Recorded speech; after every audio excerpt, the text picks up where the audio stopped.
નમસ્કાર મિત્રો, સૌપ્રથમ તો આ લીમડાનો છે હું આભાર માની લઉં. થેન્ક્સ.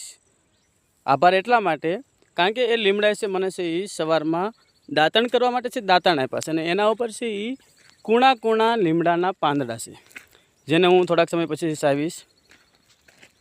હું જ્યારે પણ છે ગામડે આવું એટલે છે આપણે લીમડાનું દાંતણ છે એ શોધવું પડે અને હું છે એ ખેતરે આંટો મારી અને લીમડાના સરસ મજાના દાંતણ છે એ એકઠા કરી લઉં. આજે પણ છે એ લીમડાના દાંતણથી મેં ભેગા કરી લીધા છે અને હવે હું સંધ્યાનો સમય થઈ ગયો છે. સૂર્યનારાયણ દેવ છે એ પશ્ચિમ દિશામાં અસ્ત થઈ ગયા છે.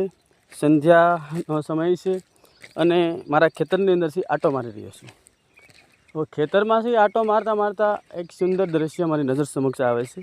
તો દ્રશ્ય એવા પ્રકારનું છે જેને હું તમને બતાવું છું કે તમે જોઈ શકો છો. જો અહીંયા ખેતરમાં છે એ ખેતી થઈ ગઈ છે. દાંતી માર્યા પછી છે એ સાસ પણ નખાઈ ગયા છે. દાંતી રાપનું કામ પતી ગયું છે અને ખેતરમાં ખેડાયેલા ખેતરની અંદર જાણે કે સૂકા રણની અંદર કોઈ લીલો ટાપુ હોય એવો ટાપુ સમાન છે આવું દ્રશ્ય દેખાય છે. પહેલી નજરમાં એમ થાય કે આપણને કે ભાઈ ખેતી થઈ ગઈ છે ને આટલું શા માટે છે મૂકી દીધું હોય છે.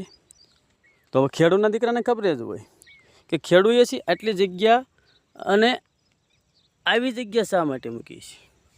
કારણ કે અહીંયા છે એ ટીટોડીના ઈંડા હતા. ખેડૂએ છે ટીટોડીના ઈંડાને બસાવવા માટે આટલી જગ્યા છોડી દીધેલી છે. હવે વિચાર કરો કે આટલી જમીન છોડી દેવી એ કાંઈ નાની સૂની વાત નથી, પણ જીવદયા પ્રેમી છે એ ખેડૂત છે એ આવું છે કરી શકતો હોય છે, એ કરે છે. અને આવા ખેડૂતોને છે એ લાખ લાખ વંદન. જય જવાન જય કિસાન.